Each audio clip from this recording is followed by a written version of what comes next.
ramai pada kurun belakangannya, khususnya pada abad 20. Jadi di tanah Jawa lebih belakangan kegaduhan soal masalah fiqh itu ya, Quran dan Sunnah atau uh, mazhab dan sebagainya. Nah, ternyata gerakan yang disebut dipengaruhi atau terpengaruh dengan Wahabi ini kurang membawa narasi nasionalisme. Ini menarik itu. Menarik. Kenapa gerakan ini dipersempit sebagai gerakan pembaruan pemikiran saja.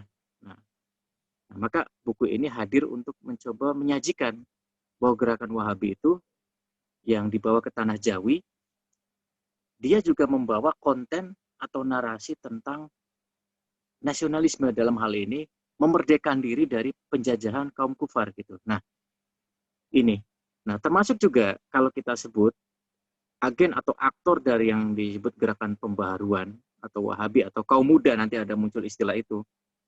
Sayangnya kurang bisa membawa istilah ini. Mereka terfokus banyak kepada tema-tema tentang pembaharuan melawan hal-hal yang tradisional dengan isu bid'ahnya itu nih, khususnya bid'ah gitu dan khurafat gitu nih, tahayul atau sering disingkat TBC gitu nih.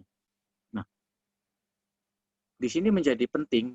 Kemudian akhirnya saya beranikan dan rasanya dengan membaca ini saya merasa ada wacana alternatif ketika sebagian orang sinis kepada diksi Wahabi. Sisi yang lain, saya juga ingin mengajak teman-teman Islamis yang disebut Salafi itu agar ketika mereka bangga menyebut diri Wahabi dalam arti al-muwahidun gitu ya, orang-orang yang memurnikan, menauhidkan Allah gitu ininya, sebagaimana para pengikut Muhammad bin Abdul Wahab itu ya, kami itu al-muwahidun gitu, atau mirip dengan nama daulah di Maghribi itu ya dulu setelah Murabitun.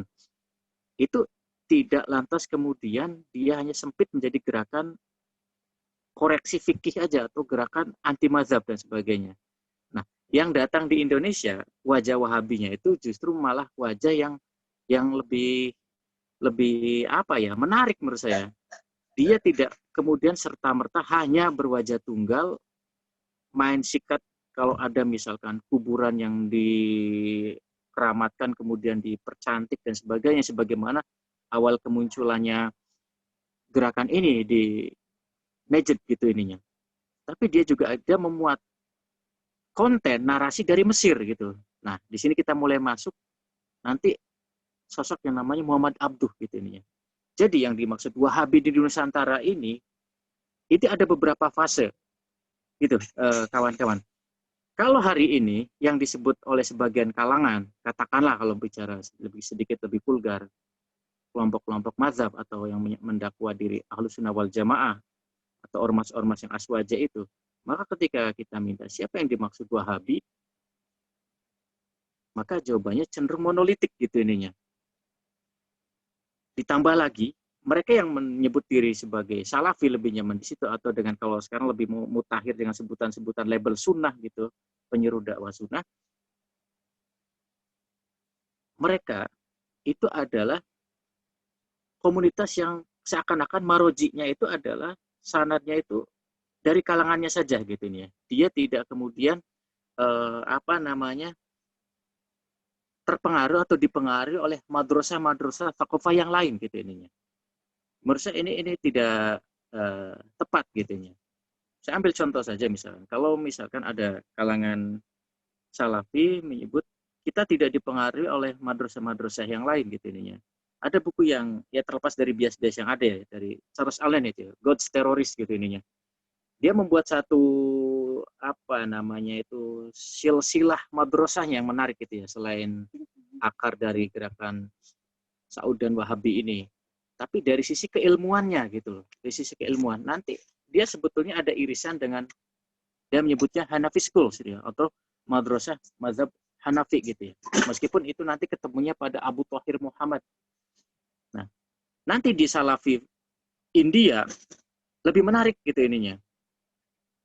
Jadi wajah Salafinya tidak hanya Hanabilah gitu atau mazhab Imam Ahmad bin Hambal gitu ininya. Nah, jadi kalau misalkan hari ini kita dapati di banyak majalah khususnya atau laman-laman daring dari teman-teman Salafi, maka cenderungnya mereka seakan-akan eksklusif, tidak ada pengaruh dari yang lain gitu ininya. Padahal kita tahu misalkan ada jasa misalkan dari Syekh Abdurrahman As-Sa'ati misalkan ayahandanya Hasan Al-Banna di Fathur Rabbani dalam satu Maroji Babonnya dalam hadis, karena ini kitab yang luar biasa gitu. Apa itu disebutkan bahwa ternyata beliau misalkan bukan dari kalangan, kalau boleh dipakai istilah kita dan mereka gitu ininya. Nah, termasuk juga dalam hasanah yang lain. Nah, sebaliknya, kalau kita bandingkan dengan kelompok yang disebut Wahabi awal abad 20 sampai kira-kira Wahabi generasi Hamka gitu ininya.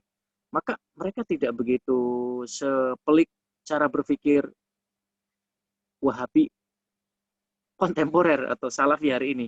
Ini mereka mau mengakui adanya hasanah lain. Dalam hal ini adalah gelombang harus berpikir modernisasi madrasahnya Abduh gitu. Atau bahkan lebih ke belakang lagi, Jamaluddin Al-Afghani. Dan tentu saja murid dari Abduh gitu ininya. Said Muhammad Rashid Ridho gitu ininya.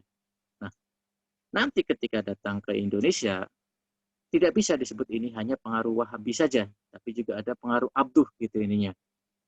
Makanya kemudian ada sedikit hal yang antara lucu dan upaya untuk tidak tersudutkan secara politis di kalangan tertentu di sebuah ormas misalnya. Kita itu bukan dipengaruhi Wahabi, tapi Abduh dan sebagainya. Nah, jadi dari situ akhirnya juga saya terpantik untuk pakai judul ini saja, karena salah satu ormas seakan-akan beberapa pegiatnya itu risih disebut Wahabi, kami ini Abduh gitu dipengaruhinya dan sebagainya. Padahal ya ada pengaruh yang bersenyawa dari kedua tokoh itu di ormas tersebut, dan itu tidak kemudian lantas misalkan mengambil pemikiran dari kitab At-Tauhid dan seterusnya Muhammad bin Abdul Wahab lantas kemudian sama pola gerakannya, sama misalkan senang menghancurkan kuburan dan sebagainya, senang menggunakan kekerasan. Tidak juga gitu loh. Yang terjadi di gelombang Wahabi awal abad 20 beda juga. Nah, saya pakai flashback dulu ya. Gelombang Wahabi yang pertama itu bisa dikatakan gelombang yang terjadi dibawa oleh para jamaah haji dari Tanah Jawi bukan saja Jawa ya, dari Minang gitu ininya. Ada Haji Miskin, ada Pak Biang, ada Sumanak, dan tiga orang inilah yang nanti kita kenal, dia akan membawa satu arus besar dalam sejarah pemikiran Wahabi. Berikut dengan kekerasannya dalam arti harfiah. Jadi di sini sahabat semua yang memiliki atau sudah membeli buku ini akan didapati memang faktual di Minang itu bisa dikatakan mohon maaf ada pertumpahan darah gitu hanya karena soal masalah perbedaan fiqh. Ini memang menyedihkan tapi ini disampaikan. Nah, menariknya ini ditulis bukan oleh katakanlah kita sering menyebutnya orientalis atau para pengkaji studi Islam dari barat atau yang terpengaruh oleh barat. Tapi dia di sini adalah nama-nama yang memang bereputasi menceritakan tentang Islam. Entahkah itu Tamar Jaya, Abu Bakar Aceh. Oke, Abu Bakar Aceh dia orang Aswaja, tapi dalam tulisan beliau tentang Wahabi di sini ya dia bersikap dingin, objektif gitu ya. Yang positif-positif, yang tidak positif dia kemukakan. Tamar Jaya sejarawan. Ada Yusuf Abdullah Puar, termasuk putranya Hamka di sini juga menuliskan hal yang menarik gitu. Nah, banyak yang kemudian menyamakan, termasuk di sini juga disebutkan secara meskipun tidak kronologis, tapi dari beberapa tulisan, harapan saya sebagai penyusun buku ini, dari beberapa tulisan ini karena satu nafas ya, cuma kadang ada pengulangan, maka kita akan dapati gambaran utuh bagaimana gelombang pembaruan pemikiran di Minangkabau gitu ini. Jadi gelombang yang pertama memang berdarah-darah bisa dikatakan. Gelombang yang dibawa oleh Haji Miskin gitu.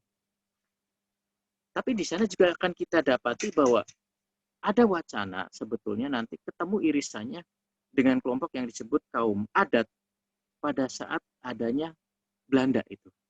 Pada akhirnya juga ada kesadaran ke sana gitu.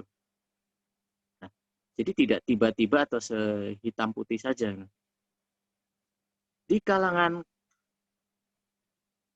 harimau Menan Salapan itu ya, para kaum muda yang memang sangat keras sekali dalam apa namanya memberantas bid'ah dan beberapa khurafat yang menurut mereka. Bayangkan misalkan ada orang sabung ayam hari ini atau minuman arak kemudian didatangi dan kemudian dibakar sama mereka gitu nih. Jadi gambaran kita maaf itu kan sering merujuk pada salah satu ormas misalkan itu ininya. Padahal ormas itu bukan dipengaruhi Wahabi gitu ininya. Nah, pada masa itu sudah terjadi gitu di Minang. Jadi gerakan haji miskin itu setiap ada didapati misalkan apa namanya upacara-upacara adu ayam sabung ayam gitu ininya. Itu langsung beliau serbu, wah saya bakar. Inilah nanti yang memicu yang namanya perang Padri gitu ininya. Nah, karena memang kita tidak akan mengulas siapa yang memulai dan siapa yang apa namanya terprovokasi gitu. Yang jelas saya pribadi sih memandang kalau beberapa tulisan para sejarawan dan jurnalis yang tulisan ini hampir 90% lebih 90% lebih saya batasi sampai tahun 80-an agar apa ya keunikannya tetap terjaga termasuk bahasa-bahasa yang agar anak milenial sekarang juga bisa akrab gitu dan itu benar dipahami. Nah balik ke tadi lagi ternyata apa namanya mereka para ulama yang masuk dari kaum muda ini yang melawan kaum adat yang dicirikan dengan jubah putih dan sebagainya itu memang sangat radikal, fundamentalis. Bahkan kalau disebut literer, ya bisa juga gitu ininya. Nah, jadi mereka misalkan karena jengkel dengan satu perilaku satu masyarakat yang ditemuinya, maka akan membakar tempat itu ini. Dia bisa dikatakan mereka yang memulai, meskipun kita tidak bisa mengeneralisasi, karena ini kan kasusnya tidak satu dua tempat ininya. Yang disitulah nanti muncul perlawanan dari kaum adat gitu ininya. Tapi kadangkala atau ada kalanya kaum adatnya sendiri memang mancing-mancing gitu ya, mancing-mancing untuk nantang. Bisa jadi kaum adat juga ini untuk mengukur kekuatan. Dalam banyak kasus atau paling tidak yang dituliskan di buku ini, kelompok kaum muda ini, kelompok yang disebut terpengaruh gerakan Muhammad bin Abdul Wahab ini, itu sering menang itu. Sering menang. Nanti kan kelak kelompok adat ini karena sering terdesak minta bantuan kepada Belanda. Nah, banyak hal yang berkenaan dengan gerakan ini di Minangkabau, termasuk sebetulnya di Minangkabau sendiri nggak bisa disebut diawali oleh nama yang saya sebutkan tadi, Haji Miskin, Haji Sumanik, itu ya, Haji Piobang. Nah, 3 orang ini kan kembali dari haji tahun 1803. Apa mereka orang yang pertama membawa gerakan yang bercorak model Muhammad bin Abdul Wahab? Ternyata tidak. Nanti sahabat semuanya bisa membaca di buku ini. Bahwa ternyata ada yang namanya Tuanku Nantuo. Tuanku Nantuo ini nama yang menarik yang jarang disebut dan jarang dibicarakan hari ini. Termasuk di buku sejarah juga. Padahal dia adalah orang yang pertama atau generasi pertama dengan nama-nama yang lain membawa gerakan Wahabi ke Minangkabau dengan cara yang malah tidak radikal, moderat gitu ininya. Nah, jadi berbeda dengan gelombang Wahabi yang disebarkan oleh alumnus Mekah 1803 itu ya, Haji Miskin, Haji Piobang, itu ya, Haji Sumanik itu ininya. Tuanku Nantuo dan beberapa temannya itu memilih pendekatan yang lebih moderat sebetulnya. Dia tahu memang ada beberapa apa namanya hal-hal yang tidak patut dilakukan yang dijumpai di depan mata di tanah Minang gitu ininya. Tapi mereka tidak setuju. Cara-cara pendekatan main bakar gitu atau main tumpahkan darah gitu. Nah, padahal generasi Haji 1803 inilah yang pengen menjadikan Tuanku Nantuo ini sebagai pimpinan gerakan pemurnian ini di Minang pada masa itu. Nah, karena tidak mau inilah, maka mereka mencari sosok yang lain, nanti ketemunya dengan Haji Manansiang gitu ininya. Nah, Tuanku Nantuo sendiri akhirnya digelari oleh mereka ini, Haji Miskin dan yang lain, sebagai rahib tua gitu ininya. Salah satu ya sebutan yang sebetulnya nadanya ngejek gitu ininya, karena mungkin kurang militan atau kurang radikal gitu ininya. Nah, sahabat semuanya, nama Tuanku Nantuo ini penting untuk menggambarkan bahwa sebetulnya ada dinamika di gerakan yang dipengaruhi oleh Muhammad bin Abdul Wahab sekalipun gitu ya. Ada upaya, betul perlunya pemurnian, betul ada adat-adat yang memang masuk jahiliyah kalau bahasa mereka itu. Tapi apakah cara-cara kekerasan itu harus yang ditempuhnya? Ini menarik gitu ini. Nah, Tuanku Nantuo sendiri harus rela kehilangan salah satu muridnya, namanya Tuanku Nan Renceh gitu ya. Ini namanya terkenal, lebih terkenal Tuanku Nan Renceh ini, yang memilih model pendekatan dakwah keras ala Haji Miskin, ala Haji gelombang 1803 itu. Itulah yang nanti hal yang menarik itu. Tuanku Nan Renceh dan anaknya Jalaluddin Fakih Sagir ini Wahabi moderat gitu ya sebetulnya. Ada upaya mencoba melakukan islah pembaharuan gitu, tapi tidak dengan cara konfrontatif seperti generasi yang lebih mudanya, generasi Haji 1803 dari Mekah itu. Cuma yang tua-tua ini juga di sisi yang lain, inilah bedanya atau risikonya ngambil jalan tengah barangkali ya. Sama Wahabi yang radikal, dianggap mereka itu rahib tua, loyo gitu ya, kurang militan, kurang radikal. Oleh kelompok adat, mereka juga kadung dianggap sebagai barisan musuh gitu ya. Ininya. Nah, dinamika yang terjadi ini lah ya yang jarang disorot oleh, setahu saya paling tidak banyak sejarawan atau bahkan anak-anak sekarang apalagi ininya. Nah, yang juga tidak kalah pentingnya adalah di sini karena dia itu sebagai sebuah tulisan kompilasi dari hasil jurnalistik juga sebagiannya atau reportase, maka akan kita dapati selain bahasa yang menarik juga fakta-fakta yang barangkali sebagian kita belum tahu gitu ya. Misalkan dalam salah satu tulisan Pak Rusdi Hamka misalkan, kita akan diajak untuk mengetahui siapa saja generasi keluarga Padri yang masih kita bisa lacak pada era Indonesia merdeka gitu ininya. Dan nanti kita akan dapati nama seperti Haji Agus Salim. Jadi Agus Salim itu masih ada darah Wahabi gitu ya, masih ada darah Padri gitu ininya. Nah, nanti sahabat semuanya bisa mendapati di sini genealogi intelektual sekaligus genealogi dalam arti darah gitu ini, keturunan Padri.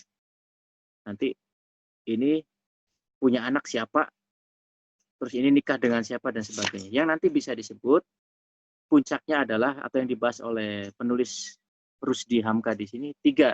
Nanti ada Syekh Thohir Jalaluddin, ada kemudian Syekh Ahmad Khotib Al-Minangkabawi, dan Haji Agus Salim. 3 nama ini menarik ininya.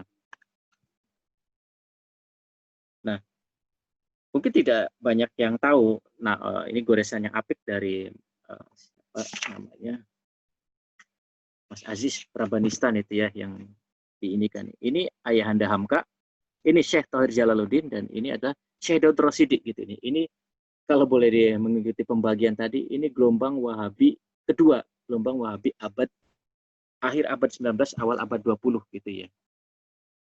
Yang memilih pendekatan keilmuan dan tidak langsung angkat pedang gitu ini. Tapi memilih misalkan debat gitu ini. Polemik di media. Kalau generasi Haji Miskin ya angkat pedang, bakar gitu ininya. Kalau mau disederhanakan seperti itu. Ininya. Nah,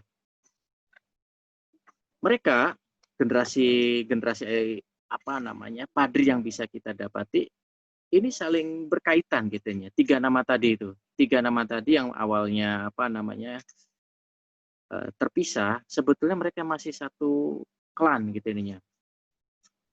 Nanti kita bisa dapati di buku ini, tadi sudah disebut ada namanya Tuanku Nantuo. Tuanku Nantuo ini punya anak namanya Jalaluddin Faqih Sagir itu ya. Ini dua Wahabi yang memilih pendekatan moderat gitu ini ya. Menarik juga banyak yang perlu diberi informasi ini bahwa ternyata Jalaluddin Faqih Sagir ini selepas kaum Padri kalah di daerah Luhak Agam itu, kolonial Belanda menyadari kita perlu semacam kayak amtenar untuk menjadi penghubung gitu ininya. Nah, siapa yang mau diangkat gitu ininya. Nah, orang yang disegani dan dihormati di sana masyarakat, tapi juga barangkali tidak dianggap membahayakan. Ya Jalaluddin Faqih Sagir ini. Kenapa? Karena dia juga dianggap bukan bagian dari kami laisa minna oleh kelompok-kelompok seperti Haji Miskin yang menganggap Jalaluddin Faqih Sagir dan ayahnya ini adalah rahib tua gitu ya, yang kurang, bahasa vulgarnya kurang militan, kurang radikal gitu ini. Jadi Belanda menganggap meskipun dia Wahabi, tapi Faqih Sagir ini tidak seberbahaya padri-padri Haji Miskin gitu. Nah, maka dia diangkat sebagai Bupati Agam. Jadi Bupati Agam yang pertama selepas Padri jatuh itu justru malah orang Wahabi gitu ininya. Tapi Wahabi yang moderat gitu. Nanti kelak Faqih Sagir ini beranak pinak, nanti salah satu cucunya adalah Syekh Thohir Jalaluddin gitu nih. Nanti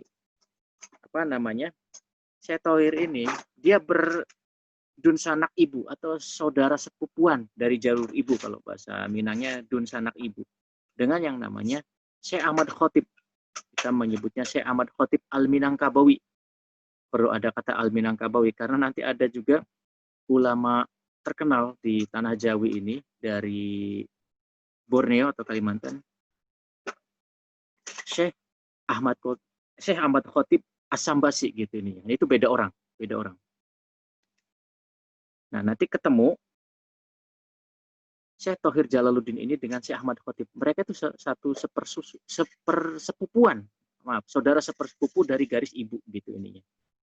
Saudara dekat ini. Nanti Ahmad Khotib sendiri saudara sepupu dari jalur, di buku ini disebutnya dari jalur syar'i gitu. Karena kalau orang Minang itu kan ini ya, paman itu. Mama itu secara adat gitu. Tapi secara syarak itu dengan yang laki-laki gitu ininya. Itu dengan Sultan Muhammad Salim.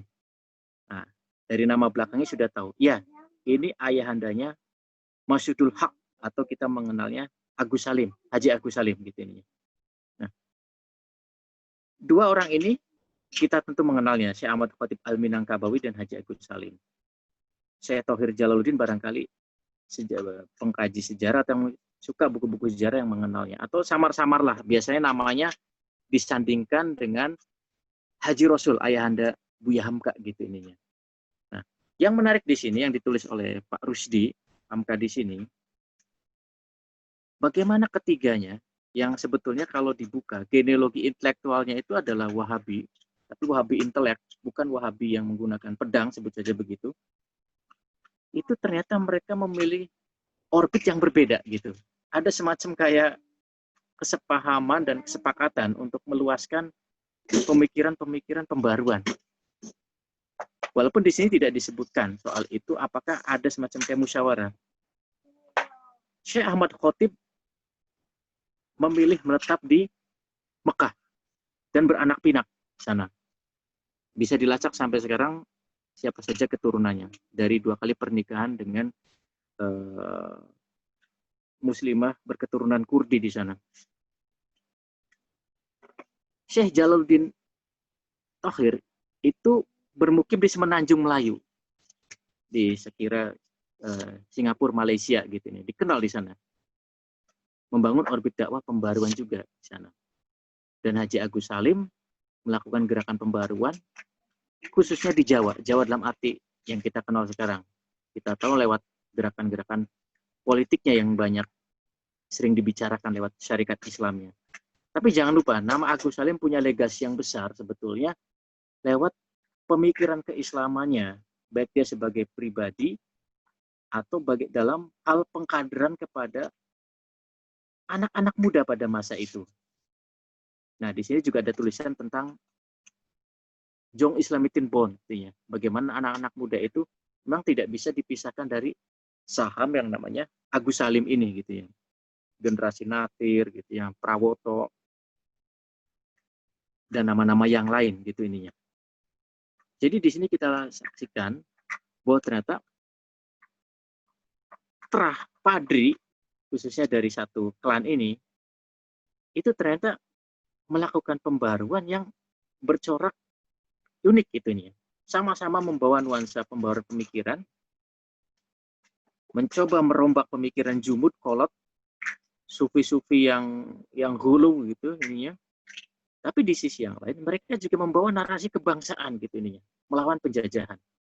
Nah, nanti di sini ada saham besar dari pan-islamisme Jalaluddin Al-Afghani, Muhammad Abduh khususnya, dan juga tentu Said Muhammad Rashid Ridho gitu ininya. Mereka dengan modernisasi dakwahnya lewat pers media itu dibawa oleh 3 nama tadi gitu.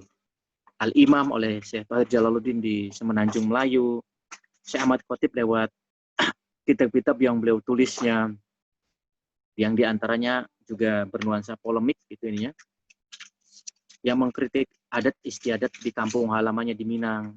Agus Salim meskipun tidak seproduktif katakanlah beberapa muridnya seperti sebut saja Hamka, tapi beliau juga banyak melakukan satu penanaman fondasi gitu, atau dasar asas pemikiran-pemikiran yang progresif pada masa itu gitu ya.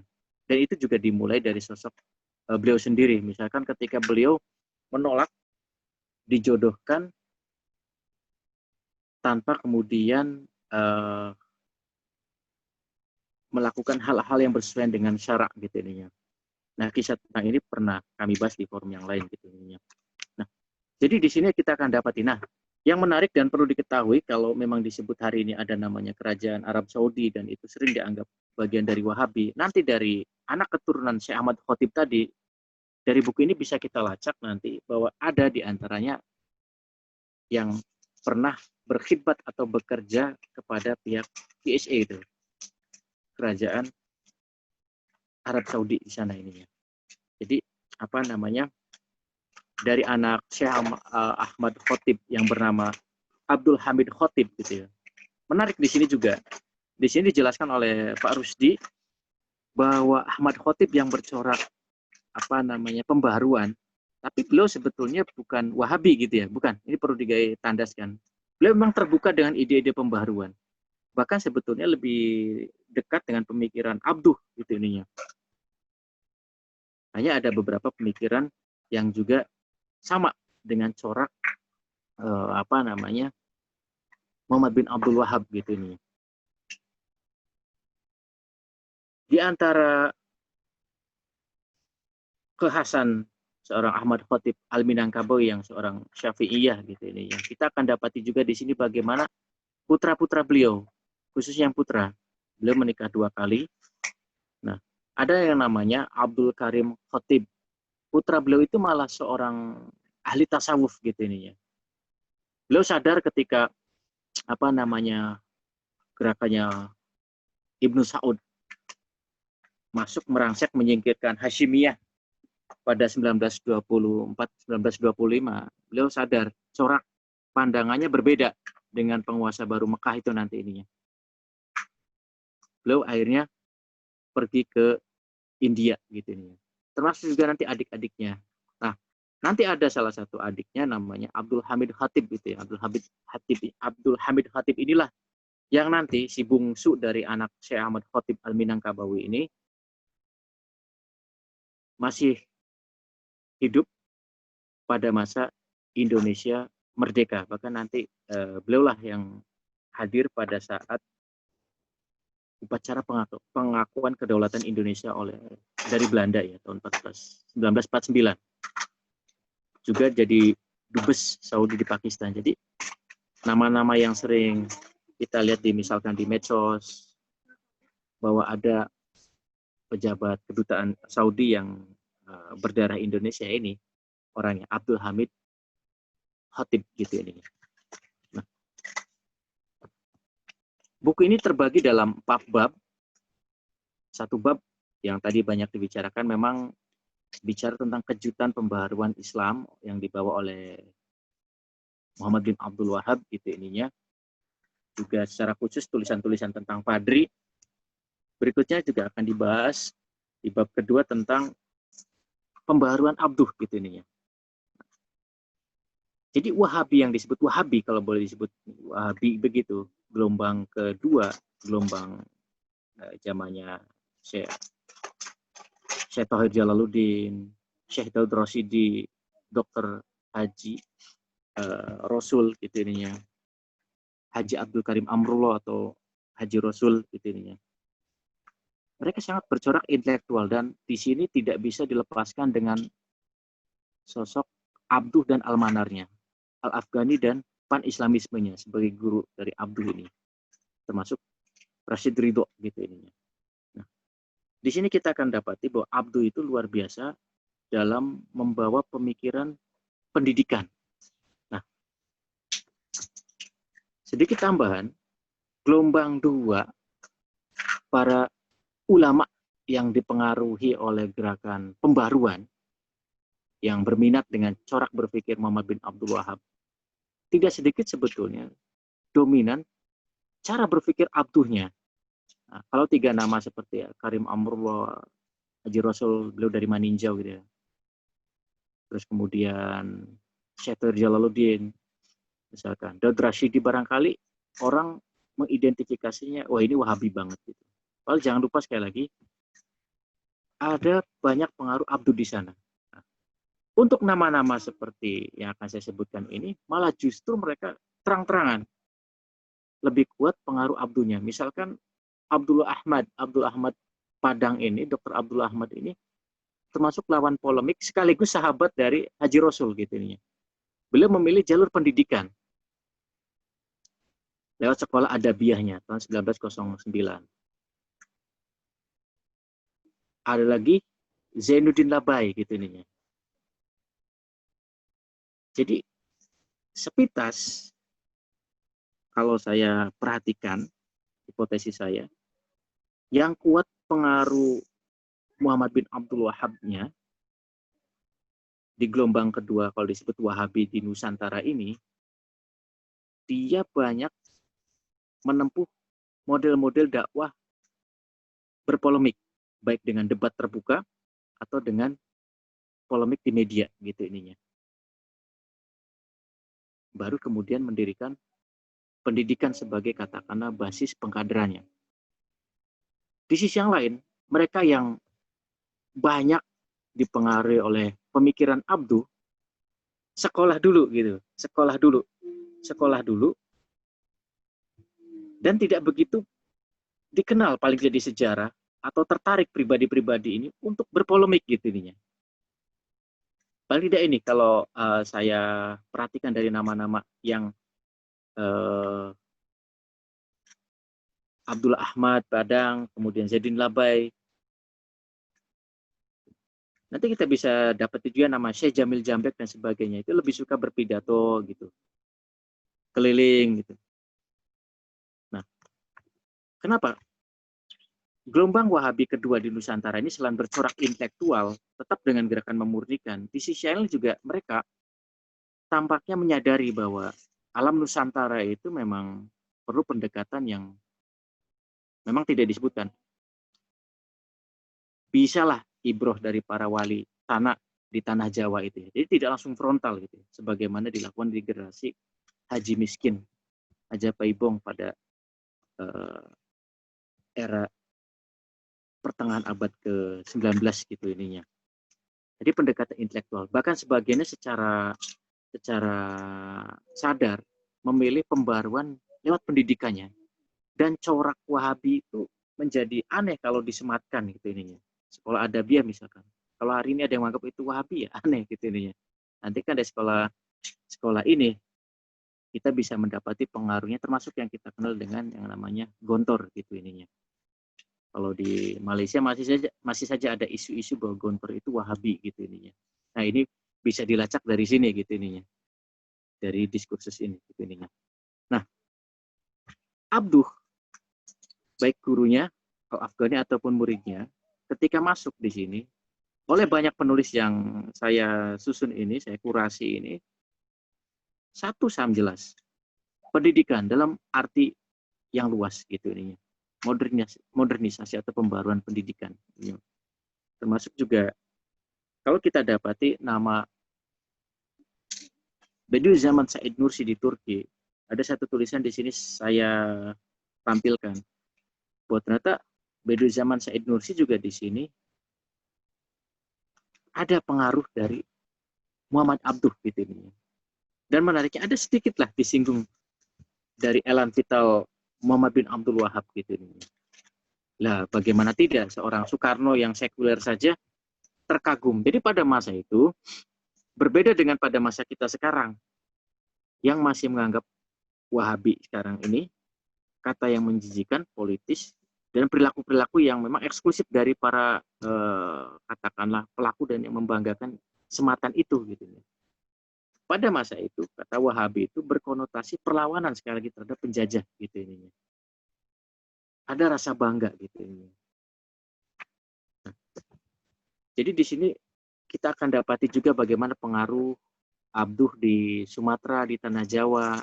Saya ambil dari pidato Buya Hamka pada tahun 1958 kalau tidak salah, tahun 58 pada saat menerima Dr. Honoris Causa dari Al-Azhar itu ya. 21 Januari 1958. Saya tampilkan lagi di sini. Nanti kalau sahabat semuanya membaca isi pidato dari Buya Hamka bahwa nama Muhammad bin Abdul Wahab disebut, iya. Tapi gerakan pembaharuan itu oleh Hamka, saham terbesar yang banyak disebut adalah Abduh gitu ininya. Nah, ini merujuk pada gelombang yang kedua tadi, ayahandanya Haji Rasul, Syekh Daud Rosidi, Syekh Tahir Jalaluddin dan sebagainya gitu. Gelombang-gelombang pengintelektualan orang-orang yang sebetulnya terpengaruh dengan pemikiran Muhammad bin Abdul Wahab. Tapi begitu bertemu dengan Abduh, polanya beda dengan generasi Haji Miskin, Haji Paibang, Haji Sumanik dan yang lainnya gitu ini. Nah, lalu kemudian pada bab berikutnya akan kita lihat bagaimana legasi-legasi gelombang kedua ini dalam pembangunan pemikiran keislaman dan juga gerakan-gerakan yang ada gitu ini. Jadi kalau kita baca semangatnya di sini, susunan yang saya kurasi ini ingin menyebutkan bahwa sebetulnya gerakan-gerakan Islam itu sebetulnya saling berkesinambungan, saling melanjutkan. Dia bukan meninggalkan saham dan kemudian begitu saja tidak ada yang melanjutkan gitu. Cepat atau lambat. Atau ada yang mendakwa diri kita gerakan eksklusif mulai dari nol, mengambil dari sumber aslinya di Timur Tengah tanpa ada pengaruh dari lokal. Itu saya kira bukan model yang diidealkan. Dari susunan buku Abduh atau Wahabi ini kita akan tahu bahwa ternyata tiap generasi itu saling bersambungan, saling menginspirasi. Dari Haji Miskin dan kawan-kawan lewat padrinya, yang model gerakannya itu seperti itu, ternyata dirasakan malah justru melahirkan luka. Nanti di sini juga disebutkan bagaimana ketika gerakan padri, para pendakwah dari Minang, coba penetrasi ke Tapanuli. Tapanuli nanti dibagi. Petak utara itu relatif sukar dimasuki karena sudah diisi oleh misi-misi Zending Belanda gitu nih. Nanti yang bagian selatan itu bisa didakwahkan. Termasuk juga kegagalan padri di sana. Malah justru para pendakwah dari Aceh bisa lebih diterima di sana karena lebih katakanlah berasimilasi dengan model-model pendekatannya yang kalau di sini penulisnya menyebutkan kayak Maulana Malik Ibrahim atau para wali sana di Jawa gitu ya. Tinggal dimodifikasi doa-doa yang awalnya banyak khurafat diganti doa-doa kepada Allah gitu ininya. Jadi dimodifikasi perilaku khurafat muslim yang ada di Tapanuli itu oleh para pendakwah dari Aceh. Sehingga lebih mirip ke Aceh atau lebih bercorak mengikuti para pendakwah dari Aceh gitu ininya. Nah, itu masukan sini. Nah, makanya gelombang kedua yang disebut generasi Wahabi yang pada akhirnya juga lebih banyak dipengaruhi atau banyak basis kesadaran untuk lebih real dalam efektivitas dakwah lewat Haji Rasul dan kawan-kawan, itu mulai banyak pengaruh abdunya di sana gitu. Nah, dari generasi inilah nanti muncul banyak murid-murid. Kalau Haji Rasul bisa ditarik beberapa muridnya, semisal ada namanya anaknya sendiri Hamka, ada kemudian nama yang lain itu ya, murid-muridnya sangat banyak, nanti bisa dibaca di Ayahku karya Bui Hamka ini, termasuk juga Rahma El Yunusiah gitu ya, dengan gerakan yang luar biasanya melopori para akhwat, para muslimah untuk bisa menimba sebelum Al-Azhar membuka khusus kelas bagi para muslimah. Nah, itu sudah di Padang Panjang gitu. Di Madrasah Diniyah Padang Panjang. Dan yang nama-nama yang lain, termasuk Agus Salim ininya. Jadi generasi yang ketiga ini, generasi-generasi yang corak wahabinya tidak nampak, corak abdunya begitu kuat gitu nih. Nanti termasuk para politikus yang ditempa di Jong Islamitin Bond gitu, Prabowo, Samsul Rizal gitu, Kasman, Nathir dan sebagainya. Itu tidak bisa lepas dari para gurunya gitu ininya. Para gurunya yang coraknya seperti disebutkan tadi. Nah, gelombang yang ketiga ini malah lebih kuat pemikiran-pemikiran modernisasi abdunya, bahkan sangat kuat gitu ini. Bahwa kemudian ada cara berpikir yang khas ala Wahabi misalkan, selalu merujuk pada Quran dan Sunnah, itu kadangkala bisa dilacak dari latar dia interaksi dengan siapa. Misalkan Nafir berguru dengan Ahasan, tapi nama-nama yang lain itu praktis modernisasi pemikiran lebih kepada pembelaan giroh militan pada Islam untuk merdeka gitu. Nah, ini anak didiknya Agus Salim di Jong Islamitin Bond gitu ininya. Dari basis keagamaan, Ulumuddin mereka sendiri terbilang ya bisa dikatakan belajar Islamnya pada saat dengan Agus Salim gitu, karena mereka kan sekolah di apa itu ya, sekolah-sekolah Belanda gitu. Nah, nanti dari nama-nama yang gelombang ketiga ini munculnya banyak aktivis-aktivis nanti di Masyumi. Nah, Masyumi sendiri kan kita tahu nanti ada apa namanya, melahirkan pasca Masyumi dibubarkan oleh Soekarno pada 1960.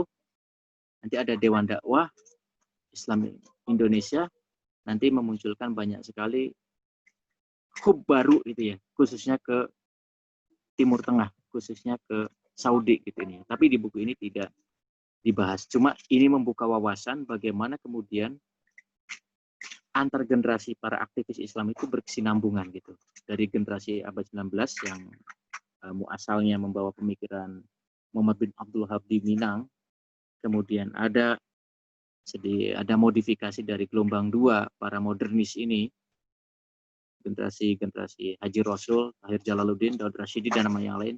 Kemudian anak didik mereka memperbarui modelnya sendiri, sampai kemudian anak didiknya ini juga membawa arus baru yang berbeda. Inilah yang kita akan katakan bahwa ternyata kelompok-kelompok pergerakan Islam hari ini sebetulnya bisa bercermin dari nama-nama ini.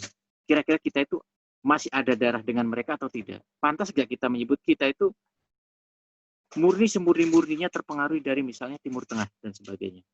Nah, buku ini paling tidak bisa memberikan satu asupan dengan tebal 484 kalau saya tidak salah itu. Dan habis ini tadi sisa 3 dari Mas Vicky, ternyata langsung dipesan dari Malang itu ininya.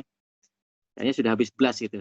Maka bisa pesan di cetakan berikutnya, nanti bisa Mas Ali menyampaikan soal itu. Demikian sedikit mohon maaf ini hampir 55 menit ulasan dari 38 tulisan yang saya jadikan 39 tulisan dari banyak penulis yang kemudian saya juduli Abduh atau Wahabi, agar kita paham bahwa buku ini membawa narasi atau para yang disebut Wahabi, sebetulnya mereka itu tidak pantas lah kalau kita sebutkan di pojokan terus. Kata Wahabi itu sewajarnya saja. Bahwa pernah ada berdarah-darah, jangan kemudian diulang. Jangan kemudian kita sematkan sesama saudara Muslim dengan sematan yang sebetulnya memojokkan, apalagi ada nuansa politik seperti ininya.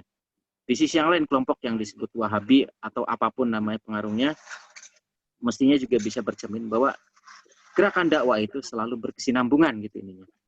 Nah, tanpa sadar ini sebetulnya saya terpengaruh dengan penulis Akadar Dhuhara Jailu Salahuddin Wakadha Antatul Quds itu ya,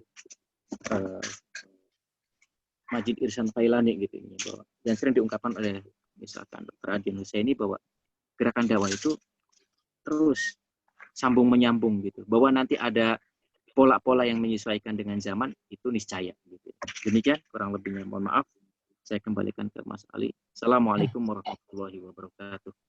Waalaikumsalam warahmatullahi wabarakatuh. Jazakumullah khairan katsir kepada Ustadz Yusuf Maulana yang telah menyampaikan materinya pada malam hari ini. Sangat luar biasa ya tadi kalau kita melihat bukunya juga ya Wahabi Abduh atau Wahabi ini seolah-olah ini menjadi tulisan yang saling berkesinambungan tadi ya. Saling terkait antara satu dengan yang lainnya. Jadi kita tidak bingung gitu ketika membaca buku ini, walaupun itu adalah kumpulan dari tulisan-tulisan, tapi ternyata ketika kita membaca seperti ada alur khusus gitu ya. Jadi sebagaimana disampaikan oleh Ustadz Yusuf. Terus tadi juga menarik beliau sampaikan bahwasanya sebenarnya gerakan Islam yang ada di Indonesia ini tadi ya dari generasi ke generasi itu saling kemudian berkesinambungan gitu ya. Jadi tidak ada yang kemudian murni merasa benar-benar original gitu ya. Bahwasanya setiap gerakan itu pun juga kemudian terwarnai oleh gerakan yang lain atau terwarnai oleh pemikiran-pemikiran lain. Dan tadi juga disampaikan di buku ini juga banyak tadi ya pelurusan-pelurusan sejarah mungkin ya seperti penyebutan terhadap nama Wahabi itu sendiri di Indonesia yang mungkin konotasinya cenderung yang diangkat selalu negatif, tapi ternyata tadi ya dari semangat Wahabi ini tadi ternyata juga banyak berkaitan dengan nilai-nilai yang kemudian akhirnya menjadi gerakan-gerakan pembaharu generasi setelahnya. Oke, mungkin itu ya kita tadi penyampaian dari Ustadz Yusuf Maulana. Selanjutnya kita masuk ke sesi tanya jawab. Monggo kepada teman-teman yang ingin bertanya bisa kemudian di chat saja langsung kepada moderator. Nanti akan saya bacakan. Oke, ada satu penanya dari Mas Aji Pamungkas. Pertanyaannya, apakah perpaduan pemikiran Muhammad bin Abdul Wahab dan modernisasi Abduh juga yang menginspirasi Kiai Dahlan dalam dakwah sang pencerah ini, termasuk dakwah menolak TBC dan penguatan di dunia pendidikan untuk pribumi. Masih dilanjut tadi dari Mas itu pertanyaan dari Mas Aji Pamungkas. Jadi, apakah perpaduan pemikiran Muhammad bin Abdul Wahab dan modernisasi Abduh juga yang menginspirasi Kiai Ahmad Dahlan dalam dakwah sang pencerah, termasuk dalam menolak TBC dan penguatan di dunia pendidikan untuk pribumi? Itu yang pertama. Kemudian pertanyaan kedua dari Muhammad Wildan Mubarok, apakah yang menyebabkan Wahabi kontemporer sekarang tidak membawa semangat kebangsaan atau nilai-nilai melawan perjuangan atau penjajahan, dan lebih membawa isu-isu tentang perbedaan fikih atau mazhab? Ada dua pertanyaan Ustadz yang masuk kepada kami. Dua dulu ya. Monggo kepada Ustadz. Iya. Jazakumullah khairan katsir. Pertanyaan luar biasa semua ini. Ini mimbarnya para lelaki dan wanita sejati. Untuk Mas Aji Pamungkas, saya setuju. Sebagaimana Zainuddin Labai, kemudian Dr. Abdullah Ahmad. Maka yang dilakukan oleh Muhammad Darwis atau Haji Ahmad Dahlan itu memadukan keduanya. Bahkan tadi saya sudah melakukan tipologi. Kalau disebut gerakan Wahabi tidak tepat sepenuhnya, karena dia sudah lebih memilih banyak persentase. Kalau dibuat persentase ya kuantitatif, itu wajah abduhnya gitu. Maka saya bisa mengerti dan tidak salah kalau misalkan ada beberapa fungsionaris aktif atau penulis di ormas beliau Muhammadiyah keberatan kalau disebut Muhammadiyah itu bagian dari Wahabi. Saya sepakat di sisi ini. Hanya menafikan sepenuhnya bahwa kita nggak pengaruh Wahabi, itu saya sih bisa maklumi, itu bahasa politik saja gitu ininya. Jadi arus yang disebut gelombang Wahabi ketiga ini adalah Wahabi intelektual. Wahabi di sini menjadi bahasa yang menurut saya tidak lagi mengakar pada buku-buku at-tauhid dan sebagainya. Karena mereka sudah interaksi juga dengan karya-karya Syekh Ahmad Khotib Al-Minangkabawi gitu nih. Jadi sudah mengkaji karya-karya dari gurunya, ketemu kitab baru, itu bukan kemudian langsung nasih mansuh gitu, enggak. Bayangannya enggak gitu gitu nih. Tapi melengkapi gitu nih. Wahabi yang dipakai adalah Wahabi kalau bahasa Soekarno menggempur apa ya? Gurunya yang kotor gitu ininya. Jadi dia dipakai elan vitalnya aja. Bahkan kalau tidak terpengaruh gerakan Wahabi menjadi aneh gitu ininya. Maka kita juga bisa dapati kenapa orang seperti Haji Umar Said Cokro Aminoto pun juga sempat dikategorikan Wahabi gitu ininya. Padahal apakah misalkan fikih beliau itu ritualnya serupa dengan misalnya saja dalam Majmu Fatawa Ibnu Taimiyah dan sebagainya. Kan enggak juga gitu. Jadi orang menyebut Wahabi pada masa itu bahkan ada kebanggaan itu karena narasi melawan penjajah sebetulnya. Nah, abdu dipakai sahamnya adalah dalam kerangka untuk memajukan atau perlawanan terhadap kolonialis Belanda lewat pendidikan gitu. Kalau di Sumatera dengan adabiahnya, Zainuddin Labai dengan Padang Panjangnya, sekolah diniyahnya, maka di Jawa lebih belakangan itu dengan Week Schoolka atau beberapa sekolah-sekolah yang lain yang bercorak modern gitu. Dan nanti kita lihat ada kemiripan gitu ininya. Misalkan memasukkan kurikulum atau pelajaran-pelajaran dari kalau kita nyebut terpengaruh barat itu kan penulisan sejarah saja ya. Penulisan sejarah aslinya sih memang itu karena diperlukan dan ilmu kita aljabar, misalkan falak itu ini. Nah, itu diajarkan tidak hanya tentang fik atau bahkan penggunaan meja yang secara formal pada masa itu seringnya sorogan misalnya. Jadi jelas pengaruh abdu di sini kuat di sana.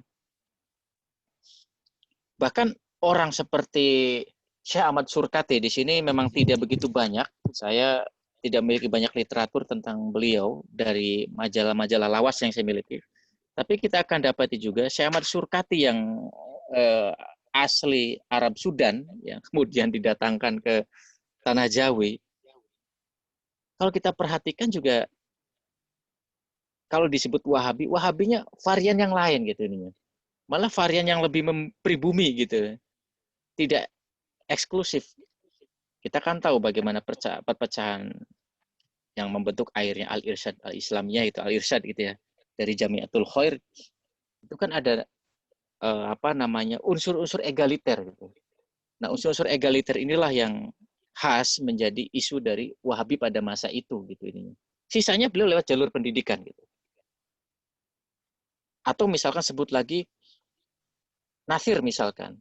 Kalau kita tarik saham dari Syekh Ahmad Hasan, maka kita dapati juga gitu unsur pendidikannya kuat. Mungkin barangkali puritannya Hasan ini akan menjadi satu kasus yang menarik gitu ininya. Kenapa? Karena Hasan itu seperti orang yang mengalami kalau basket itu rebound gitu ya. Beliau dari orang penganut mazhab gitu ya, kemudian mendapati satu wawasan baru di Surabaya. Nah, waktu itu isu tentang Wahabi dan gerakan kembali ke Quran dan Sunnah itu lagi booming-boomingnya gitu. Nah, beliau mendapati ada hal-hal yang ganjil di lapangan sehingga beliau merasa ini saatnya berpisah dengan mazhab. Bukan berarti menolak mazhab ya ininya. Tapi nama-nama seperti yang kita bahas tadi, orang-orang Minang itu ininya, mereka tidak mengalami sedramatis lah kalau boleh saya sebutkan. Seperti Ahmad Hasan, lebih halus ininya. Apalagi guru mereka Syekh Ahmad Khotib misalkan. Ini bisa kita jelaskan kenapa yang awalnya istilahnya dari jalur pendidikan cenderung membawa wahabinya wahabi intelek gitu loh. Sementara yang dulunya menganut suatu fahaman, misalkan dari adat, terus kemudian ketemu paham baru waktu di Mekah. Saya mau cerita soal haji miskin maksudnya. Maka taubatan nasuha mereka itu dramatis banget gitu ininya. Sehingga kemudian larinya kepada corak pemikiran yang lebih ke fikih itu ininya. Nah, saya dapati juga pada Ahasan gitu, Ahasan. Ahasan jengah, risih lihat perilaku orang-orang bermadzhab gitu ininya. Kasuistik sebetulnya, kasuistik. Nah, terus kemudian mendapati asiknya cara berpikir kembali kepada Quran dan Sunnah gitu ininya.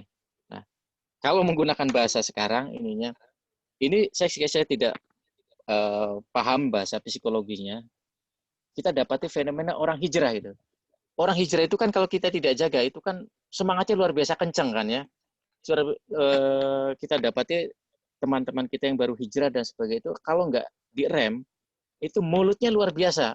Seakan-akan lebih paham dibanding orang yang sudah berislam lama misalkan. Terus ketemu pemantik yang baru misalnya.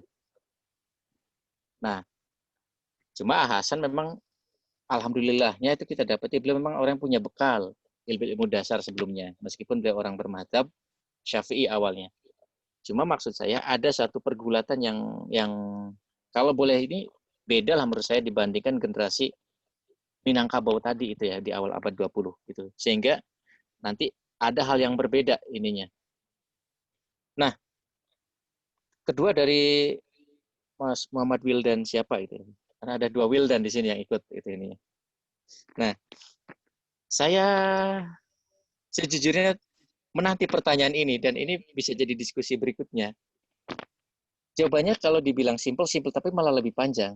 Karena apa namanya? Ini berkaitan juga dengan struktur geopolitik yang berlaku di pusat Wahabi itu sendiri gitu ya. KSA, Saudi gitu ya. Kerajaan Saudi Arabia gitu. Di sini kita akan dapati termasuk yang banyak tulisan-tulisan bermunculan di medsos gitu. Kelompok yang disebut Salafi atau Wahabi kontemporer tadi istilahnya lebih halus gitu ya. Itu memang gimana ya? Saya jadi gini aja deh. Karena ini sering dibahas itu ya. Saya masuknya dari ini aja, kritikan Said Kutub kepada orang yang sangat berorientasi fiqh gitu ya. Fiqhul aurok gitu. Fikih kertas. Ini berlaku buat semua sih. Said Kutub juga dimusuhi oleh banyak kalangan gitu. Jadi orang yang bercorak bahasan realita didekati dengan hanya fikih halal haram saja, tidak sebagai sebuah satu bangunan utuh di kehidupan gitu ya.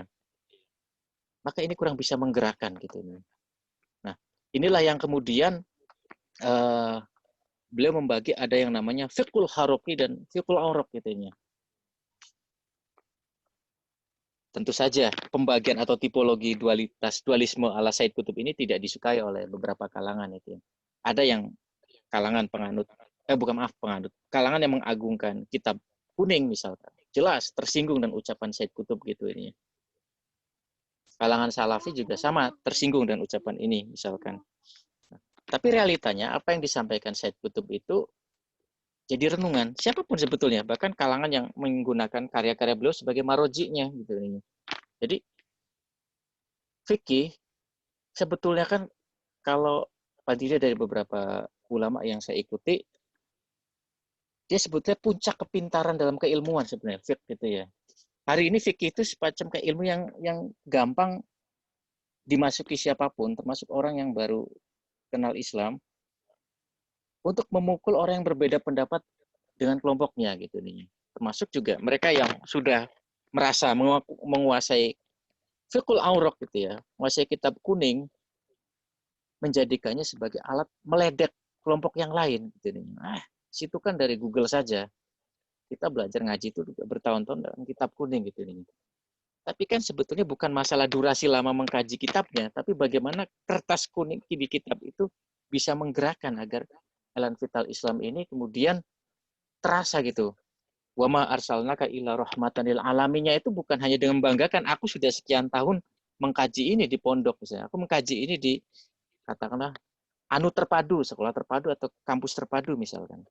Nah, yang terjadi hari ini kan fiqh adalah fiqh gitu ya, bukan berkaitan dengan yang lain. Nah, Syekh Yusuf Al-Qaradawi sering mengkritik soal ini, fikih yang memang jadi sempit. Padahal fikih itu adalah satu ranah yang itu wilayahnya orang-orang pinter gitu ininya. Maka ya ada benarnya misalkan. Situ nggak cukup belajar hadis saja, terus kemudian komentar masuk wilayah fikih gitu. Nggak cukup misalkan tahu sahih, doif, maudhu misalnya, matruk, lantas kemudian kita bisa menghukumi ini itu gitu. Karena soal fikih itu banyak hal gitu ya. Banyak hal aspek yang melibatkan dan itu kecerdasan. Jadi tidak asal pada ulama menyebut puncak keilmuan dalam Islam itu fikih itu ya. Kecerdasan seorang ulama di situ gitu diujinya. Enggak semena-mena saja menjatuhkan fatwa gitu. Nah, hari ini fikih menjadi menjadi tercemari menurut saya. Celakanya juga ke politik itu ininya. Dipengaruhi oleh politik. Nah, itulah maksud saya gambarnya yang terjadi di Saudi hari ini gitu. Saya kira ada beberapa tulisan menarik gitu ya di medsos saya mendapati bagaimana peta perubahan di pemangku Saudi 1 misalkan. Bagaimana juga imbasnya kepada para ulama di sana gitu yang tiba-tiba sekarang kok jadi begini gitu. Begini begitu padahal dulu kita saksikan beliau orang yang tidak seperti itu dan sebagainya. Nah, itu yang dalam bahasa Said Qutb fiqhul auraq gitu mereka ya bertaji di kertas saja gitu ininya. Ini yang akhirnya mendegradasikan fikih jadi seperti itu. Dan imbasnya ya yang terjadi kita saksikan gitu. Saya pun ngalami dulu zaman-zaman SMA itu ya. Ternyata asik banget nih Bang. Menyoal amalan dari kelompok lain gitu ininya. Wah situ bid'ah, situ nggak sahih rujukannya. Situ kok masih baca Ihya Ulumuddin itu banyak doifnya dan sebagainya. Dan kita menganggap bahwa itu adalah sudah memadai untuk melakukan penisbatan gitu ininya. Nah, ini yang konstruksi berilmu kita harus diperbaiki hari ini gitu ya. Menariknya, balik ke buku ini, itu kok tidak didapati gitu ininya. Perdebatan atau katakanlah Haji Rasul yang memang senang debat orangnya, senang debat bapaknya Hamka ininya. Senang debat, itu dia tidak kemudian mengajak pengikutnya untuk jadi pemandu sorak dan buzzer lah kalau pendengung gitu ya. Dia ini aja di meja terbatas debat ilmiah bahkan mungkin kata-katanya sudah dikenal Haji Rasul itu kata-katanya pedas untuk tidak mengatakan kasar tapi terbatas gitu. Pas sesudah itu sih ya biasa aja berdebat dengan orang-orang ini tradisional gitu ini. Ini pelajaran sebetulnya ininya. Nah, hari ini kan enggak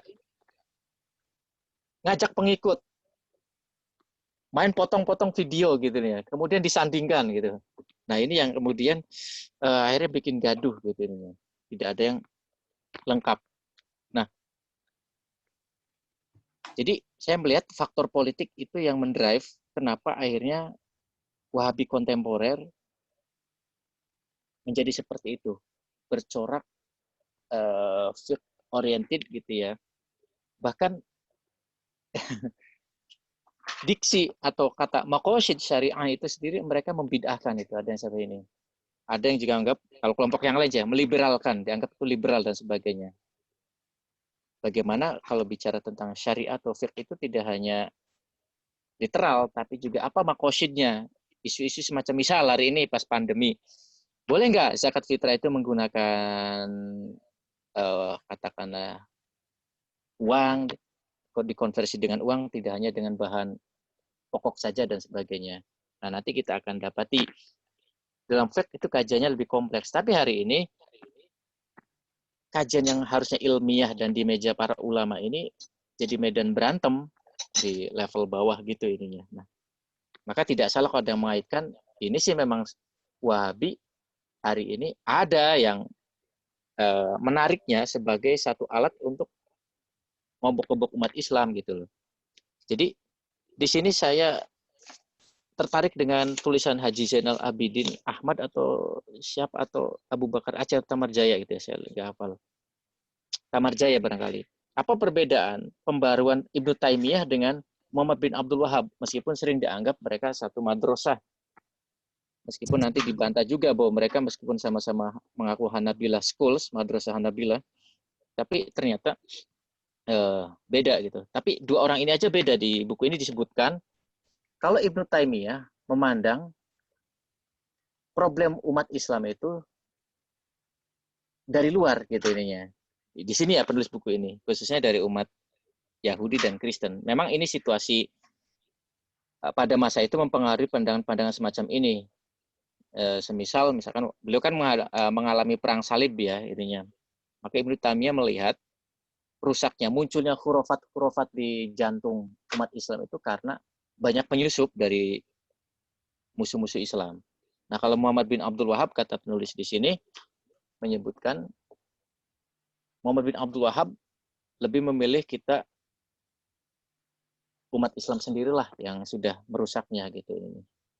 Nah, saya gini, maksud saya dengan pertanyaan tadi itu, kalau Ibnu Taimiyah agak berani menilai kemungkinan adanya campur tangan, intervensi, atau bahkan konspirasi musuh Islam.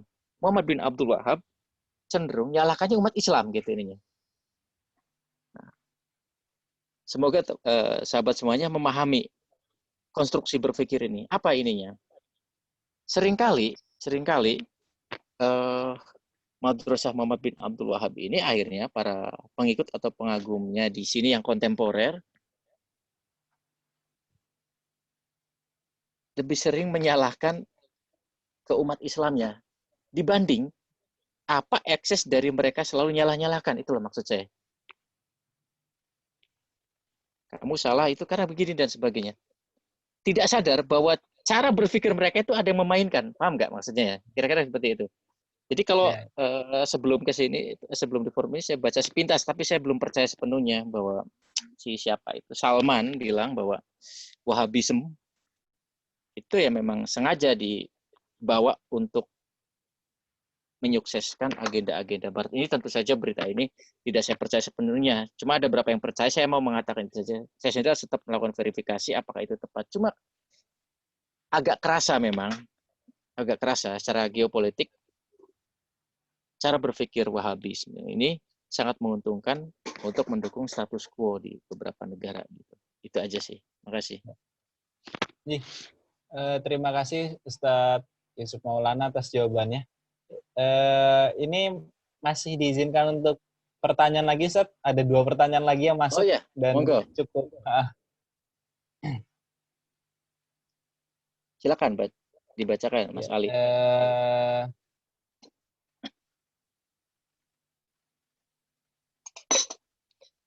Dari yang pertama dari Hasasan Tayeh. Saya Habib dari Patani, Thailand. Kalau di Patani sangat fanatisme terhadap gerakan Wahabi ini. Gerakan Wahabi ini sangat sensitif sehingga saling mencaci maki. Pertanyaan saya, sebetulnya kalau di Indonesia ini gerakan Wahabi sama Salafi beda atau sama Ustadz? Karena di Patani hanya ada kaum Sunni dan Wahabi, belum pernah muncul kaum Salafi. Berkaitan dengan perbedaan apakah sama antara Wahabi dengan Salafi, karena di Patani Thailand yang ada hanya Wahabi dan Sunni. Selanjutnya pertanyaan dari Roni Haldi. Sepertinya buku ini lebih banyak berkisah tentang gerakan pembaruan Wahabi di Sumatera Barat. Bagaimana dengan di Aceh? Karena istilah Wahabi sampai hari ini tetap menjadi stigma negatif, terutama di kalangan dayah atau pesantren di Aceh. Bahkan banyak terjadi penolakan massa terhadap pengajian Salafi atau Wahabi. Ya, makasih. Jazakumullah khair. Ini pertanyaan mantap juga dari sahabat kita, Akhi Habib Patani. Ini. Di tanah-tanah rumpun Melayu, Melayu dalam arti pengertian orang Indonesia sekarang tuh Melayu itu bahasa Melayu ya, Malaysia sekitarnya. Itu memang masih sangat kental sensitivitas yang di Indonesia sebetulnya sudah selesai ketika sampai merdeka itu sudah selesai. Gelombang yang terjadi termasuk nanti ada istilah Salafi itu gelombang pasca perang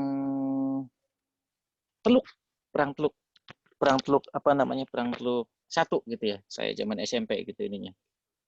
Jadi impor atau ekspor kalau sananya berarti ininya gelombang pemikiran itu pun di Indonesia tidak kemudian langsung jadi munculnya gerakan-gerakan yang mudah mentahdir kemudian dengan ciri-ciri khas atributnya dan sebagainya enggak itu ada waktu yang lama selepas reformasi itu mulai masif dengan penguasaan masjid-masjid atau SKI kampus-kampus negeri umum khususnya itu gelombang yang terjadi berikutnya ininya.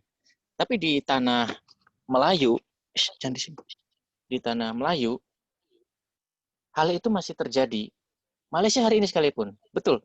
Mungkin ini informasi buat teman-teman di sahabat di Indonesia. Gitu. Di sana istilah Salafi itu tidak dianggap. Di sini kita masih bisa nerima, meskipun kita tahu mereka dilabeli Wahabi. Tapi kita terima, kita panggil Salafi. Di misalkan teman-teman di Malaysia itu rasanya kayak ada ini apa namanya mungkin dosa atau apa itu ya. Mereka nyebut salaf itu memang salah. Memang ada rujukannya dalam ini misalkan Syekh Ramadan Al-Buti bahwa dipakai betul bahwa salaf itu jenjang penahapan atau apa ya masa kurun gitu ya periode terkenal banget nih buku Syekh Al-Buti ini bukan merujuk pada satu puak atau kaum atau kelompok gitu ya. Sehingga buku Syekh Al-Buti ini dibenci juga oleh kalangan salafi gitu ininya. Nah, jadi di tanah Melayu apa yang dialami oleh Buya Hamka pada tahun 50-an, seingat saya, 40-an, 50-an, itu masih terjadi hari ini. Saya saksikan kalau di teman-teman Malaysia gitu ini. Padahal sebetulnya yang disebut kaum muda pada era Hamka dibidas, ditantang oleh Mufti Negeri Johor yang kemudian Hamka balas balik dan sebetulnya menangan Hamka gitu nih kalau mau diadukan itu karena banyak hoax yang diciptakan oleh sang Mufti itu. Kaum muda yang era dikritik oleh Mufti di Johor dan mungkin negeri-negeri yang lain kecuali Perlis tahu saya. Perlis itu dipimpin oleh orang yang menerima gerakan kaum muda gitu. Beda dengan apa namanya yang terjadi dengan kalian disebut Wahabi hari ini ininya. Barangkali yang terjadi di Malaysia sehingga menjadi ajek, boleh jadi perilaku yang disebut kelompok atau puak Wahabinya belum ada perbedaan yang jauh atau cara pandang orang Malaysia sendiri gitu misalkan. Nah, ini juga saya dapati di beberapa tempat yang masih Melayu semacam di Patani gitu. Jadi kita nggak akan mendengar di sana istilah Salafi kayak di Indonesia, yaitu Wahabi gitu. Padahal Wahabi yang disebut Wahabi atau Salafi di Indonesia sendiri kan banyak faksinya. Di Jogja saja paling tidak ada banyak. Bahkan di sini malah bisa disebut masjidnya masjid mana gitu ya. Salafi antum, Salafi mana gitu. Itu bisa sampai ini. Saya sampai harus bisa meyakinkan ke teman yang merujuk pada madrasah ikhwani gitu bahwa kelompok ini juga membaca karya-karya ikhwan misalkan saya merujuk pada kelompok ini apa namanya Wahdahnya Ustadz Zaitun Rasmi. Tapi oleh kelompok yang lain, ini pokoknya Salafi gitu ininya. Padahal kelompoknya Ustadz Zaitun Rasmi itu sudah dianggap tidak Salafi lagi gitu ininya. Nah, ini menjadi aneh kalau misalnya kita bawa ini ke teman-teman yang tadi kayak Patani atau ke Malaysia gitu. Makanya saya juga awalnya terheran-heran kenapa Gontor oleh sebagian saudara-saudara saya di Malaysia itu masih dianggap Salafi. Isu ini sengaja diembuskan atau apa sih nggak tahu itu ya. Tapi kehati-hatian mereka karena dianggap Wahabi itu adalah puak yang sesat, sampai mereka pun untuk bisa misalkan memasukkan di pondok-pondok Aswaja itu apa dulu nih?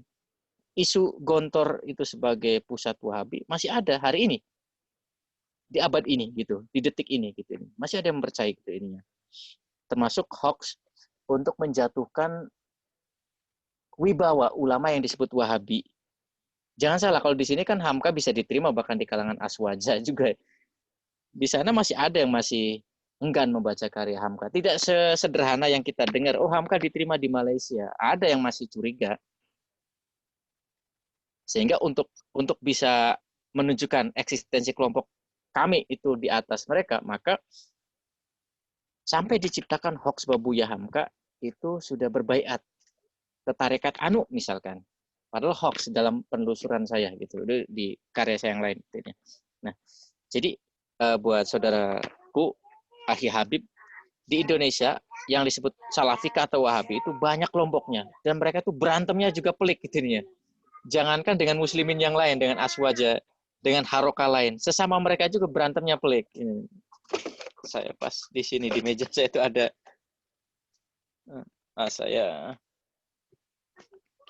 saya waktu datang ke Jogja kali pertama itu saya kaget ada buku tantangan mubahalah. Mubahalah sesama mereka itu. Antum tahu bagaimana mubahalah itu kan konsekuensinya. Saya saksi mata langsung juga bagaimana mereka membawa pedang di lingkungan UGM, di sebuah masjid di lingkungan UGM, untuk menyidang sesama salafi gitu ya. Pedang siap. Acara mubahalahnya sendiri batal. Kalau ini mubahalah di tempat yang lain, di kota yang lain, di Malang. Ini. Jadi betapa mudah lisannya ini. Bandingkan dengan yang ada di sini. Pola ini mirip dengan gelombang satu ya, gelombang haji miskin yang semangatnya luar biasa membawa plek sampai barangkali watak-watak gurunya itu. Bayangkan, misalnya ada orang sabung ayam, bisa dipahami ya, Ai Habib, sabung ayam, adu ayam kalau di ini, adu ayam itu tiba-tiba langsung dibakar tempatnya gitu. Itu kan nggak menyentuh gitu. Betul bahwa itu salah gitu ya, tapi tidaklah seperti itu. Nah, jadi itu ada dinamikanya kalau di negeri kami di Indonesia gitu ya ininya. Tapi kalau di beberapa tempat ada saya dapati misalnya di Malaysia memang orangnya keras Salafi. Tapi ada juga yang lembut tapi sudah kadung disebut Wahabi gitu repotnya. Di Indonesia masih mending. Faksi-faksi Salafi ini berhimpun apapun namanya walaupun mereka nggak disebut organisasi, itu memudahkan penamaan. Oh ini Salafinya Khalid, oh ini Salafinya Safik, oh ini Salafinya Roja, oh ini Salafinya Zaitun, ini Salafinya apa?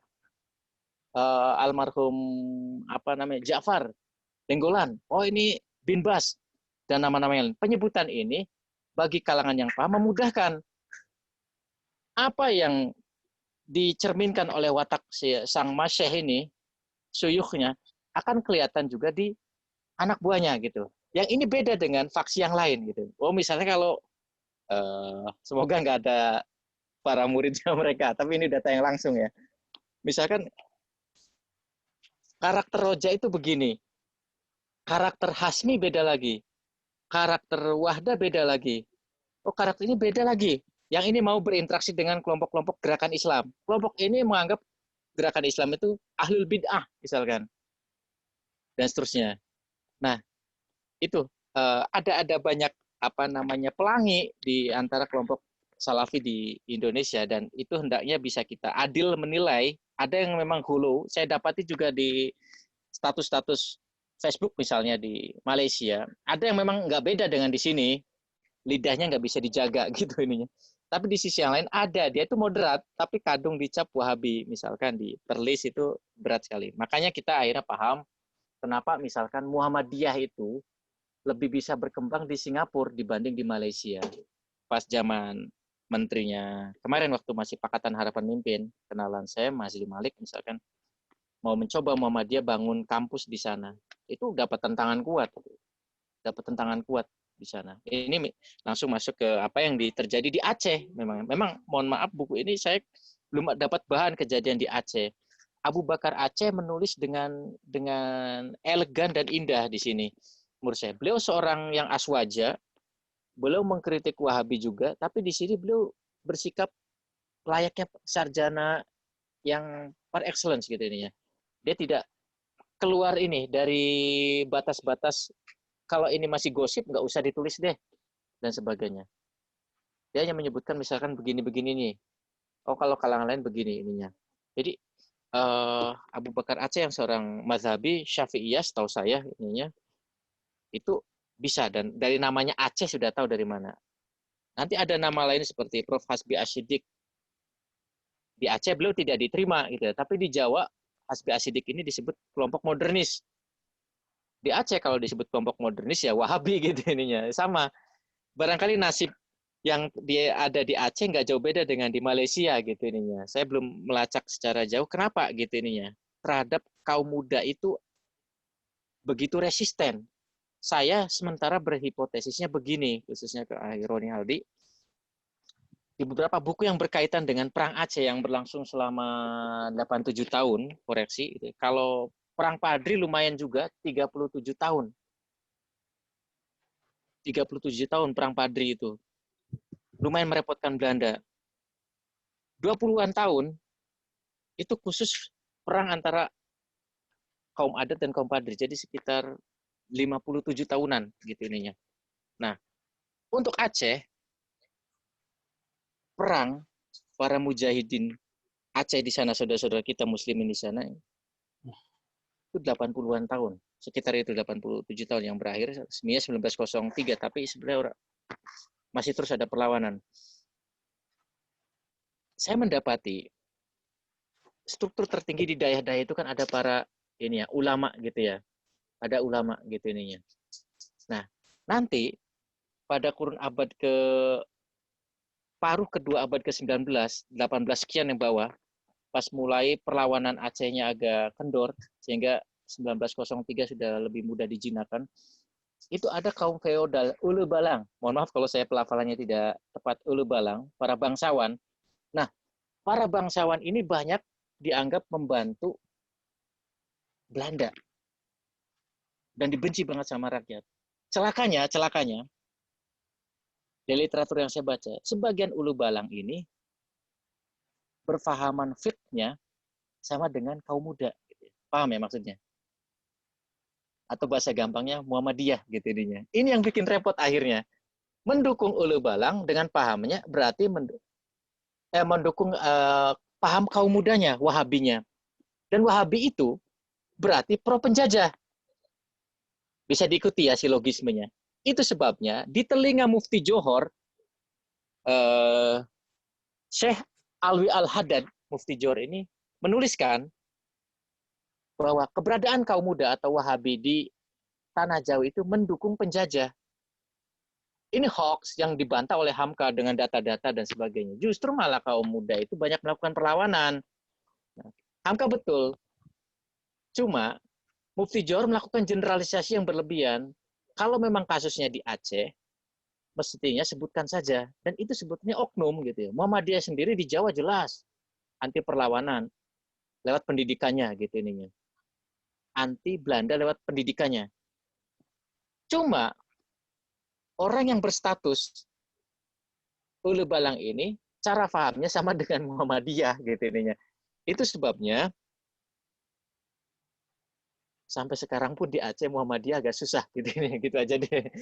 Untuk bisa ngadakan muktamar di Aceh itu ada sejarahnya gitu nih. Ada lobi-lobi yang tidak mudah gitu nih. Ketika udah merdeka zaman Pak Harto itu, Muhammadiyah pernah muktamar di Aceh. Nanti Ustaz Roni bisa cerita gitu ininya.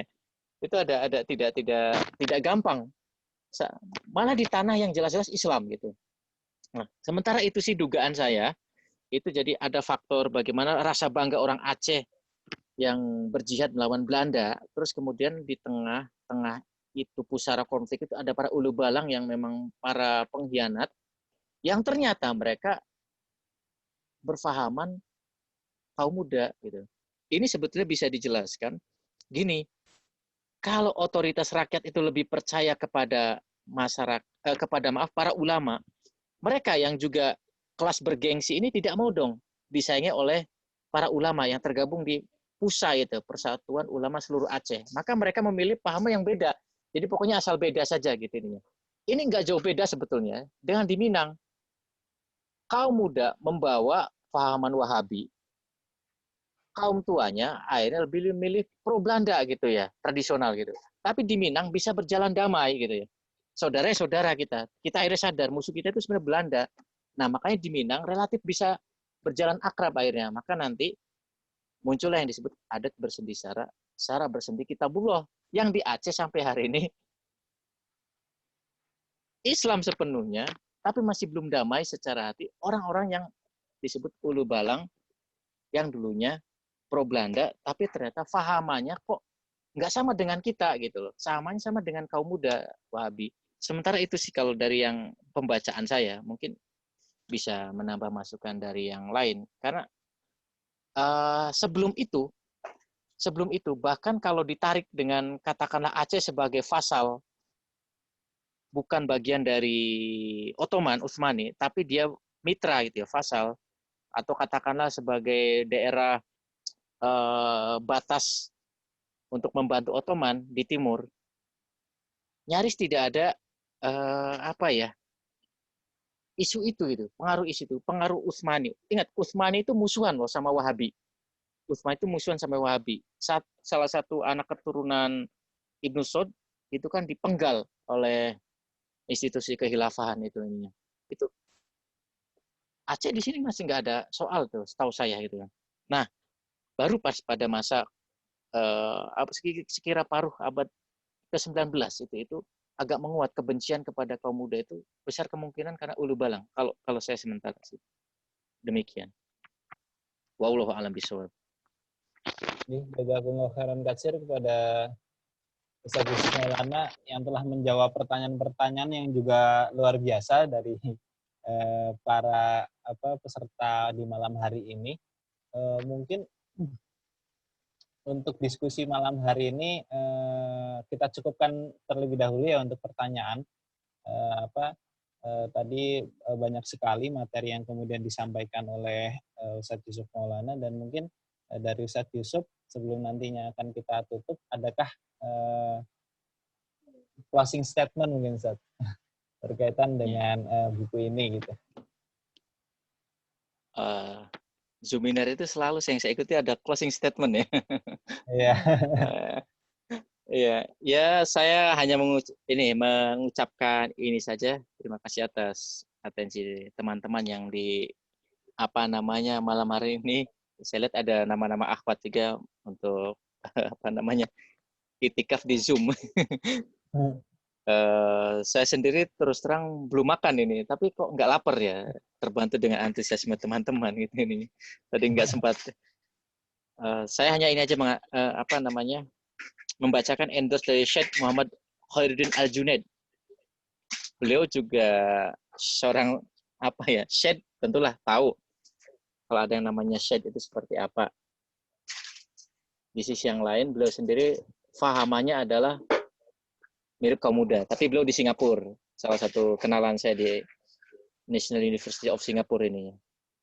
Saya sih ingin teman-teman membuktikan apa yang beliau katakan aja sih. Beliau baca buku ini, bahwa siapa saja yang ingin melanjutkan pengetahuan mengenai tokoh-tokoh pembaruan Islam di Nusantara harus bermula dengan buku ini. Wajib dibaca dan dijadikan sumber materi di perguruan-perguruan tinggi. Saya menambahkan, agar para aktivis Islam paham bahwa dakwah itu bersinambungan. Jangan menganggap kita, kita mulai dari sekarang. Itu berat itunya. Dan para bapak bangsa kita sudah mengawali itu. Kedua, jangan pisahkan dakwah Islam dengan gerakan hubul waton minal iman itu. Jadi cinta atau rasa kebangsaan itu jangan sampai direbut oleh kalangan sekuler gitu ininya. Nah, gelombang ketiga yang disebut Wahabi tadi sudah secara bagus sudah menanamkan bahwa melawan penjajahan apapun manifestasinya. Kalau Ahmad Dahlan dengan pendidikan, Syekh Ahmad Surkati juga sama, Hasan dengan mencetak kader, itu penting diperhatikan gitu. Nah, sehingga tidak terjadi satu rasa batin bangga, merasa murni puritan, tapi kemudian malah dia gampang memusuhi saudaranya. Itulah fenomena yang poin terakhir ini kita dapat di hari ini. Nah, semoga buku ini bisa menjadi satu bacaan buat teman-teman, dan tentu saja perlu dipesan gitu ininya, perlu dibaca buat teman-teman. Ya. Dan kalau tebal ya dibaca, dicicil aja. Tapi insya Allah bahasanya meskipun ini tidak saya ubah, saya kasih bantu misalkan hanya keterangan sedikit saja, bisa dipahami oleh generasi milenial. Demikian, saya kembalikan ke Mas Ali Hakim. Ya, terima kasih Ustadz Yusuf Maulana atas kasih statementnya. Oh ya, tadi berapa kali dimention ya oleh Ustadz Yusuf Maulana juga. Dan sepertinya kalau melihat atensi para peserta atau penyimak di diskusi malam hari ini, sangat antusias sekali.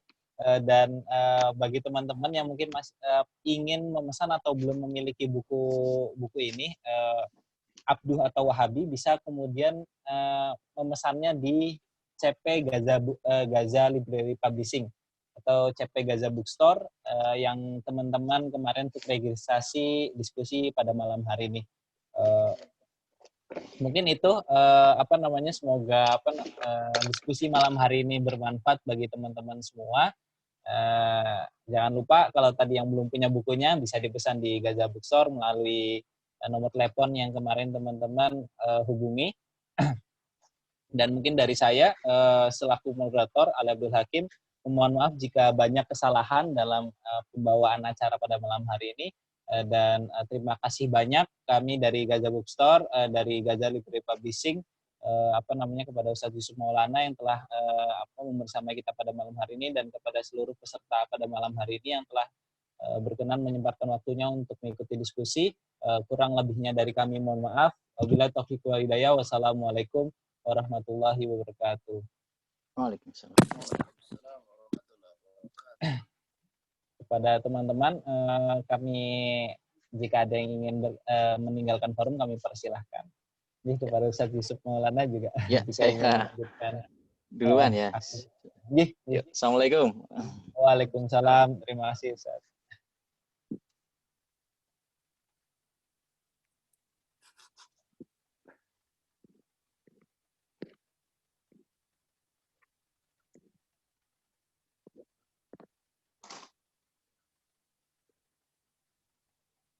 Ugh.